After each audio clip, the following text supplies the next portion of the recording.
This is VOA Africa.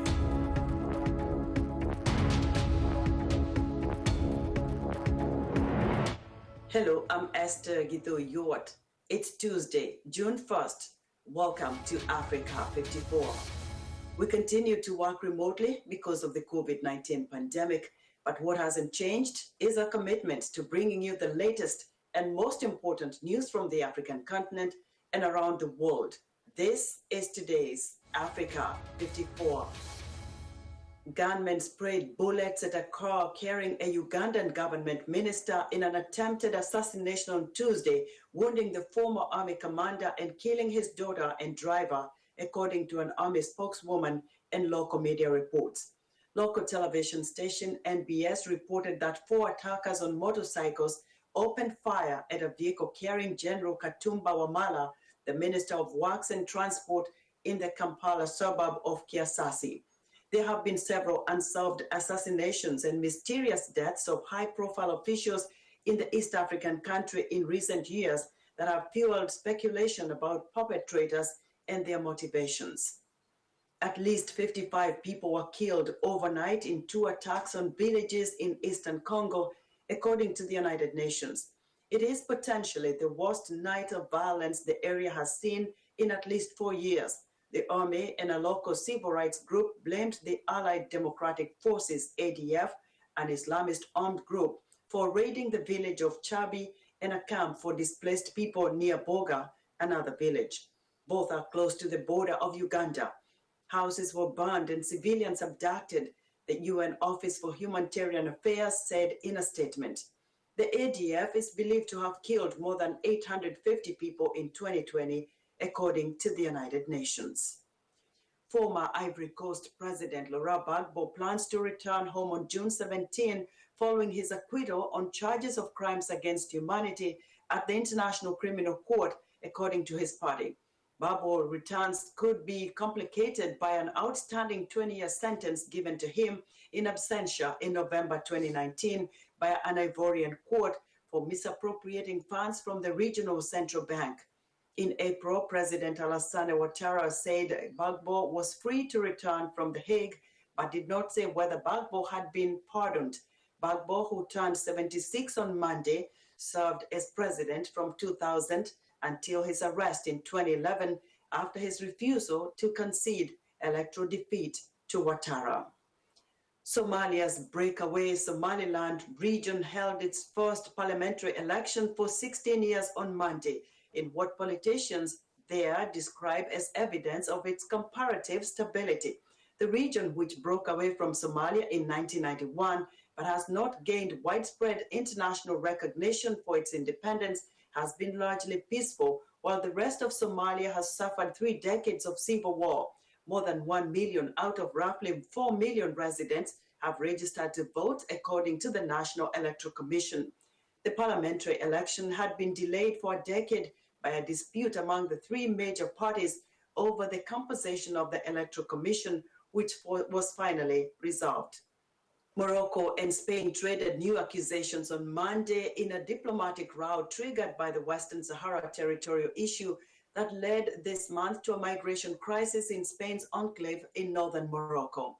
Spanish Prime Minister Pedro Sanchez described Morocco's actions in appearing to relax border controls with the enclave of Ceuta as unacceptable and an assault on national borders. Morocco's foreign ministry, meanwhile, blamed Spain for breaking mutual trust and respect, drawing parallels between the issues of Western Sahara and Spain's Catalonia region, where there is an independence movement. The dispute was sparked by Spain admitting Western Sahara independence movement leader Brahim Ghali for medical treatment without informing Morocco. Kenyan doctor Jemima Kariuki says she needed to do something after seeing more complications and deaths among mothers and babies during Kenya's COVID-19 lockdown. She's now been honored for an ambulance service that improved and saved lives. David Doyle of Reuters has more. Her ambulance service has helped safely deliver hundreds of lockdown babies.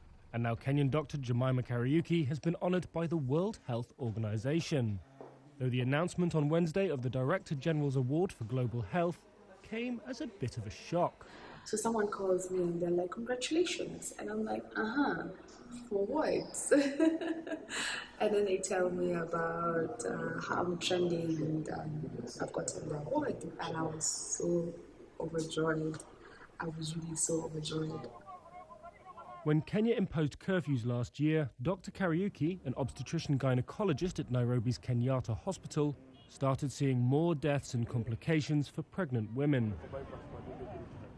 Mothers often feared infection if they went to hospital, and some drivers refused to take them if police were enforcing movement restrictions. Kenya, like many African countries, has no public ambulance service. So Dr. Kariuki enlisted the help of other doctors and paramedics to start Wheels for Life, a free ambulance service for mothers in labour at night. If we go into the ward, I would see mothers who had again delivered at home, lost their children, had come with extensive tears, and I needed to do something. WHO Chief Tedros Adhanom Ghebreyesus said Dr. Kariuki had improved and saved lives. Patients call 1196 to speak to a worker at a Wheels for Life call centre.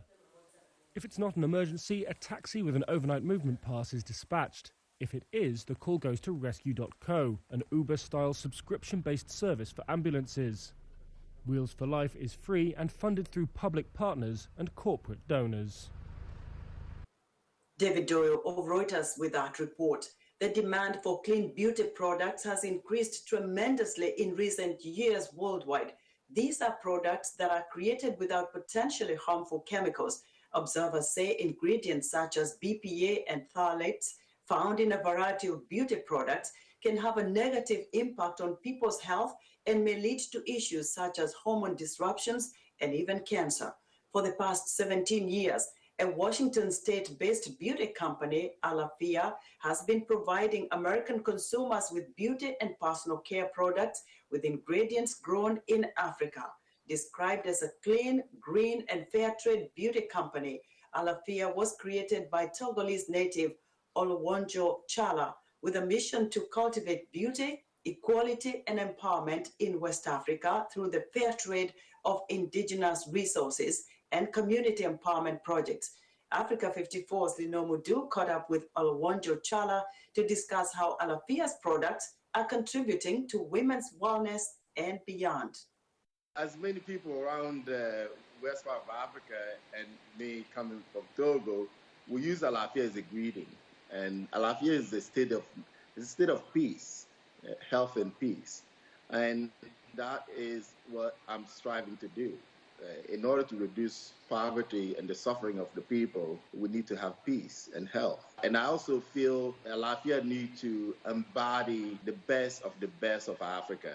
You chose to use beauty and personal care products as a business venture to show part of the best of Africa and to bring about change. Why did you focus on that aspect?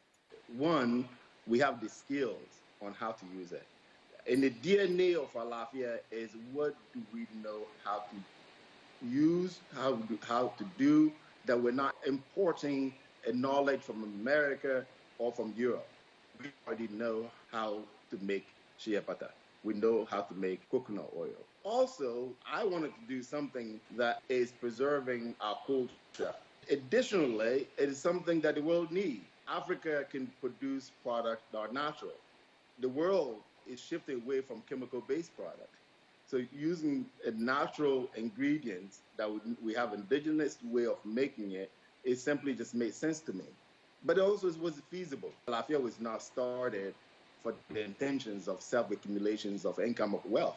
It was about to do good in the community. Because of that, you have to be reasonable in choosing something that you can actually do. Your company is known as a fair trade beauty company. What does it entail? In some ways, to me, fair trade is opposite of the colonialism. The essence of colonialism is let's take the product or the raw materials or the knowledge for as cheap or free. What fair trade is saying is let's compensate a fair living wages for the product or the knowledge and let's provide safe working environment. When it comes to Alafia, it's really ensuring that fair living wages are compensated to those who are making the product. In Togo, in one of our Lafayette centers, the women's get paid 4 times the local wage, because you got to pay people enough to be able to send their children to school. Fair trade is also ensuring that the primary ingredient is paid at a fair value. The person can sustain their life on it. Many of our communities, 70% of our communities still live in the rural area in Western Africa today. Their livelihood is based on either farming or collecting things from the wild. So we must pay them a fair price for what they're collecting or what they're farming. Talk to us about some of the products in your brand. How do you choose them? Why did you choose them? It's not so much about the choice as the understanding of what the world consumer, what do America wants to consume. It doesn't do us any good to try to alleviate poverty or to create a product that the customers won't buy. We have to be relevant to the marketplace. The diverse ingredients from moringa, from shea, from coconut oil, from baobab, all those various ingredients that we have in abundance, and based on what the consumers need on the skin types, we create the product. What is also important is creating a diverse form of product. Alafia has 190 different products. Alafia has championed and funded initiatives in maternal health care, education, reforestation, and regenerative agriculture. Can you please tell us about some of these projects you embark on? Given the difficulties and the challenges that we face, and we know our realities, we need to approach it comprehensively. We cannot simply just do environment and ignore education. Because the driver of society is quite simple, really. It's job creation and investment in the social activities that will drive the economy of the future. So in order to drive the economy of the future, we need to invest in education. But also, those community projects are personal to me.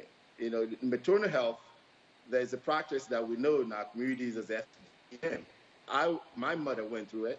I have a sister that went through it. And I was the boy that would carry the bucket of water when the women have been cut. I have witnessed what we do in our community. So it makes sense that Alafia will invest in maternal care. I have lost sisters myself because they can't spend $10 to buy antibiotic after the infection of giving birth. And an average 1 in 16 women would die in sub-Saharan Africa by trying to give birth. Those numbers are similar to the death rate in the U.S. back in the late 1700s. The Alafia's investment goes beyond than my own personal feelings. It's also because it reduces poverty. We know that when we lose a mother, the other siblings are going to drop out the school. So if Alafia's intention is to reduce poverty, then we need to keep our mothers alive. And I think it's a moral thing to do anyway. In part 2 of his interview with Africa 54 correspondent Lino Mudu, Alafia's founder and CEO Olowonjo Chala discusses what it took to establish his brand as one of the top clean beauty brands made in Africa in the American market.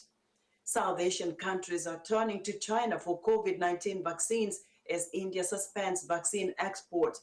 Analysts say they will help Beijing increase its clout in a region where it has long scrambled for influence. From Mumbai, Anjana Pasricha reports. 500,000 doses of vaccines for COVID-19 donated by China arrived in Bangladesh this month. Sri Lanka has received 1.1 million doses so far.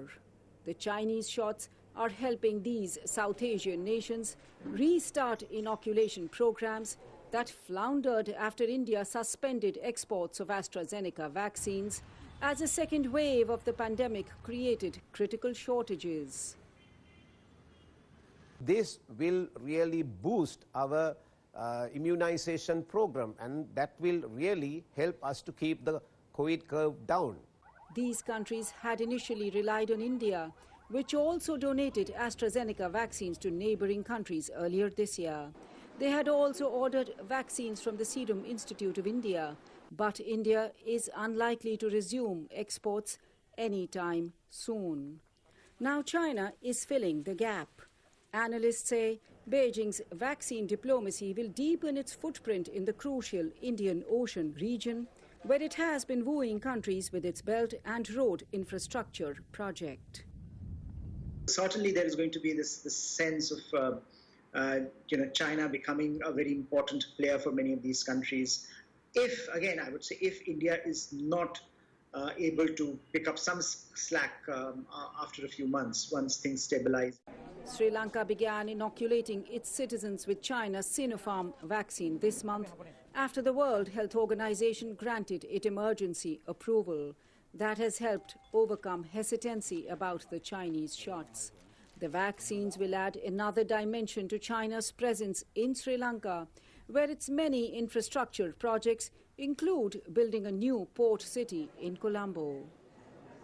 China, which is, it already has its influence, but it is another layer, and that would strengthen the Chinese influence. Bangladesh has also appealed to Western countries for help as it runs out of the AstraZeneca shots with which it rolled out its inoculation drive. More than 1 million people have not received the second shot.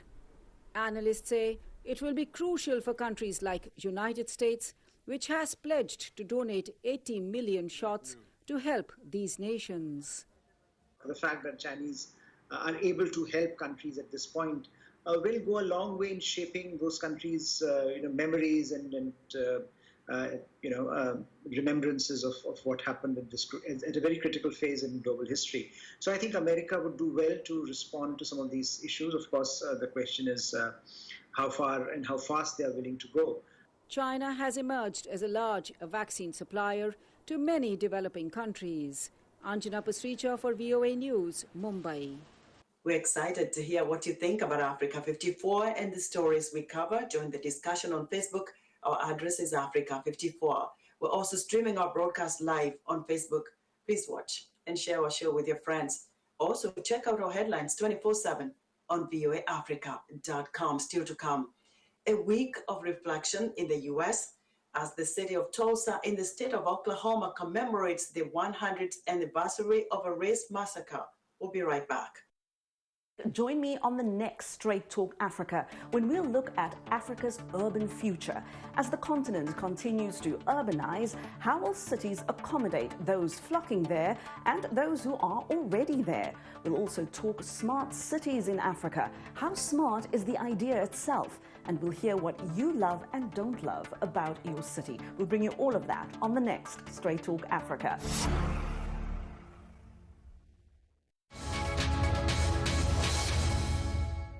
Welcome back to Africa 54. President Joe Biden visits Tulsa, Oklahoma this week as part of the 100th anniversary of the Tulsa Race Massacre. The visit comes as the United States reflects on its legacy of slavery and racial violence. Michelle Quinn reports. At a time when many Americans are discussing race, President Joe Biden will visit Tulsa Tuesday to be part of the commemoration of the 100th anniversary of the Tulsa Race Massacre. The city is expected to resume the excavation of a suspected mass grave for the bodies of some of the more than 300 people killed in the violence. The trigger for the massacre was the arrest of a 19-year-old black man accused of assaulting a 17-year-old white girl. The events of 1921 resulted in the destruction of Tulsa's Greenwood district, a prosperous part of the city that included what was known as Black Wall Street. Only in recent years has the story of what happened been shared more widely. I still see black men being shot, black bodies lying in the street. I still smell smoke and see fire. I still see black businesses being burned. I still hear airplanes flying overhead. I hear the screams. I have lived through the massacre every day. Our country may forget this history, but I cannot. Last year, the 3 living survivors of the massacre filed a reparations lawsuit contending that the city of Tulsa, Tulsa County, the state of Oklahoma, and the Tulsa Chamber of Commerce were responsible for what happened. Questions remain over whether reparations should be paid and how much to survivors and descendants.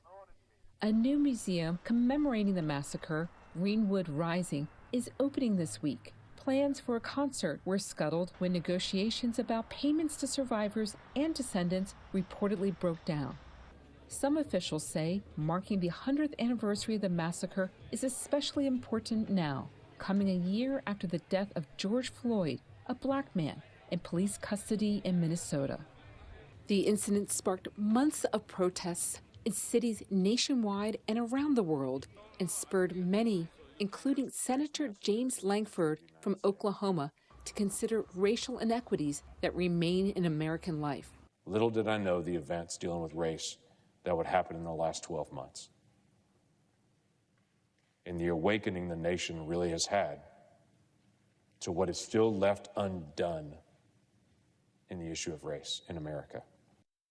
The Tulsa Incident was the deadliest racial massacre in U.S. history, according to the National Museum of African American History and Culture in Washington, adding that the people of Tulsa and the nation are still reckoning with the massacre's legacy.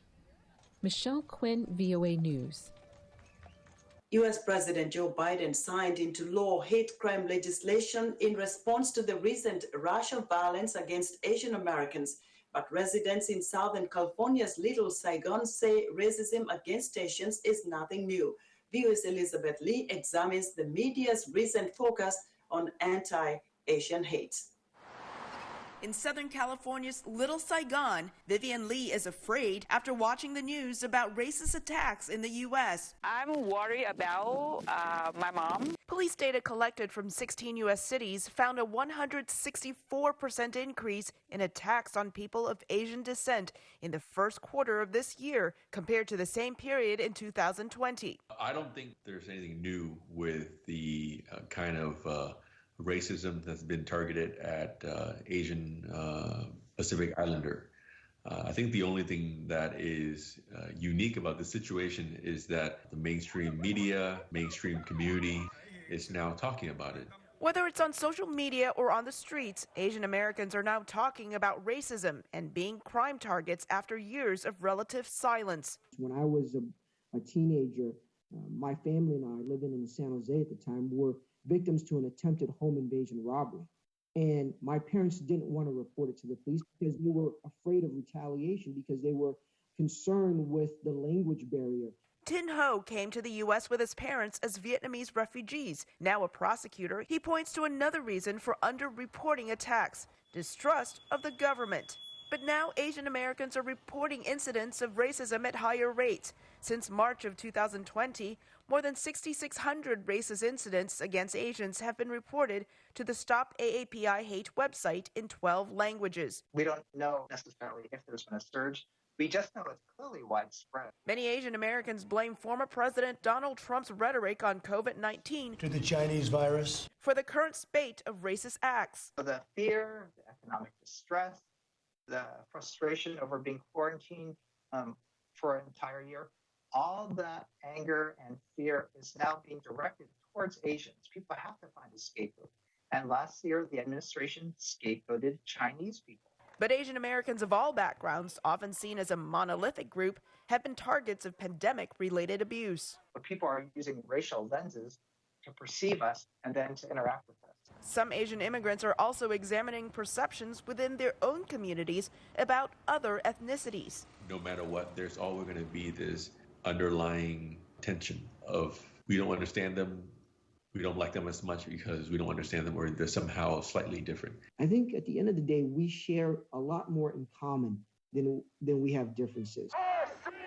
Many Asian Americans are now finding commonality with the Black Lives Matter movement. Vivian Lee has organized a rally for racial justice, something that would be impossible in Vietnam. It's very hard because the police will come and will ask people to leave. To be in U.S., I think we have freedom to do whatever we want. The peaceful rally will be protected by the police. Despite the fear of racially motivated attacks, Lee says she's grateful for a better, freer life in the U.S. Elizabeth Lee, VOA News, Westminster, California. Patrick Barr is a photographer capturing history on the streets of Manhattan while also blazing a trail for urban golf. VOA's Aaron Fedor has the story. Come on, baby. Oh, shucks. Real men ride pink bikes, baby. My name is Patrick QF Barr. I'm a photographer, photojournalist, restaurant worker, and urban golfer. I play golf with milk containers. I don't know if you go through life, but I do. I don't play golf every day, but I can play whenever I like, which is the beauty of it. As a photographer, what makes me stop and press the button right away is some shots are just, it's situational, so it's just a feeling. It's instantaneous when you just see something happening and you say, wow, I got to capture that for the record, Some shots are like that, and some shots you have to really think about, are they going to be important in 20, 30 years, He owes me $20. That's the one that owes me $20. I remember seeing that car McDougal. Couldn't miss it with that damn paint job. Oh, you gotta be kidding me. Snap out of it. I got started playing golf when I found a golf club in a garbage can. And I had a tennis ball on me. So I started hitting the tennis ball against a building that was under construction, but it didn't come back down after a while because there was so much scaffolding that, just stopped, got stuck someplace. But I didn't want to stop. I like the feeling of swinging. And so I said, okay, I got to find something else to hit. So I got some milk containers, and I just started hitting them. And it's better than hitting a ball because they don't roll away. Wow, look at you. Oh, I thought you were looking at me. I am looking at you. What's in there? Can you tell us what's in there? Yes, this is a Senegal parrot. I play golf with milk containers on the street. That's what these are. They're milk containers stuffed with newspaper. Okay. And I hit them towards a box. I see. Yeah, I go by the name Tiger Hood. Very good. Yeah, see, Tiger Hood. I hope yours as well. The name Tiger Hood, it was a no-brainer, to be honest with you. I mean, I'm in the neighborhood. So, one of my favorite golfers, the favorite golfer of mine, Tiger. Yeah. I was born in Kingston, Jamaica, and I came here when I was 4 years old. So I'm Jamaican.